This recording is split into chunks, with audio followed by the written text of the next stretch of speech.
Hi, my name is Christopher Helmerich, and in this presentation I'll be talking about using numerical computation to improve possible warp drive designs. To create a warp drive, we need a region of spacetime that has a velocity faster than light as measured by an outside observer. We describe this region and the area around it using something called the metric tensor, which can be used to relate the coordinates of an observer outside the warp bubble to those of an observer inside the warp bubble. To achieve the desired motion through spacetime, the proper term in the metric specifying the relation between the desired spatial coordinate and time must be set to the negative of the warp velocity. For example, if we want to travel in the positive z direction with a velocity of 10 times the speed of light, the dz dt component of the metric for points inside the bubble must be set to negative 10. Far away from the bubble, where space is not moving, the dz dt component of the metric is 0. This beta term is known as the shift vector. The flat space in the center of the bubble is called the passenger area. Outside of the passenger area, the shift vector doesn't have to be constant. For example, it can smoothly vary as a function of distance, as in the Alcubierre metric. Different metric geometries can result in higher or lower energy requirements for warp bubble generation. Once we have a metric, we can plug it into the equations on the left, called the Einstein field equations, to get the term on the right, called the energy-momentum tensor. The energy-momentum tensor captures the distribution of energy, momentum, shear stresses, and pressures that exist in real space. Most warp drive research focuses on finding a way to reduce this top left term, the energy density, to the smallest possible value.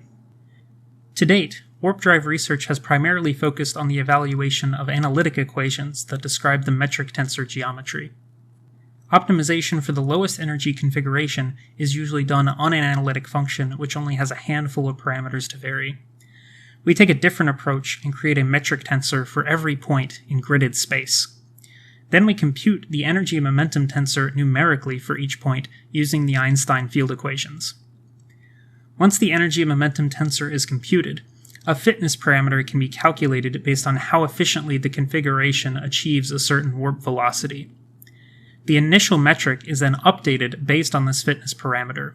This process allows for a much broader range of geometries to be explored over conventional analytic approaches. It also allows for a variety of optimization techniques to be applied, since no analytic formula is needed to describe the metric geometry as it is being optimized.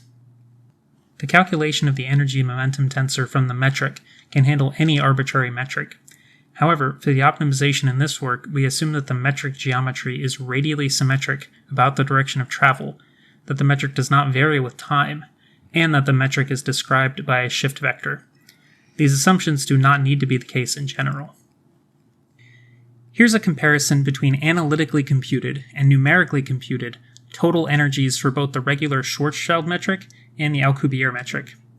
As you can see, the numerical approach closely matches the total energies of the known analytic solutions for these geometries, verifying the numerical approach. Let's take a look at numerical optimization starting from the Alcubierre metric. The animation on the left shows the metric geometry's development over the course of the optimization run. You can see that the optimization algorithm trims the metric in front of and behind the bubble, and extends the metric geometry radially. This suggests a flatter solution is more optimal than a spherically symmetric one. On the right is a comparison of the Alcubierre metric's energy density and the energy density of the optimized solution. The animations sweep through different energy density values, allowing the structure of the energy density to be seen. The process of optimization can be started from any specified metric geometry. Just defining the passenger area of the spherical volume and running the optimization yields similar results to starting from the Alcubierre metric. The optimization algorithm once again extends the metric geometry in the radial direction. A sweep of the energy density also reveals that it extends farther out than in the case of the Alcubierre metric. New and unique passenger area geometries can also be explored and optimized. Perhaps the simplest axisymmetric geometry is a cylinder. Shown here are the optimizations for two differently shaped cylinders of equal passenger area volume. One is long and thin, and the other is short and wide. The short and wide one achieves a considerably lower energy requirement than the long and thin one. This again demonstrates that a flat passenger area outperforms a long and thin one. Here's the sweep of the energy densities of the cylinders. The longer cylinder has a long, thick shell of energy surrounding it, while the shorter cylinder has a short, thick shell of energy surrounding it. The numerical computation also provides insights into infrequently discussed parts of warp drive theory, namely, properties of not only the total energy densities needed, but also the distribution of momenta and velocity needed to generate the warp bubble. The energy flow in the warp bubble can be found directly from the momentum density by accounting for relativistic effects in the sign of the energy. Shown on the right are the flow streamlines and energy flow for the Alcubierre metric. The energy flow is displayed such that the velocity is in the direction of the momentum vectors. For negative energies, the actual velocity would be opposite to the direction shown here. You can see the energy moving radially inward along the front of the warp bubble, and radially outward along the back of the warp bubble.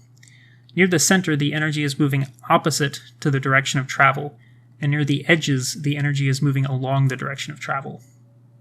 A cross-section of the Alcubierre energy flow shows more clearly how the energy moves. The numerically optimized spherical energy flow is similar to the Alcubierre metric, but the flow speed has increased and the energy no longer flows through the passenger area. Here's the energy flow for the flat, cylindrical passenger area.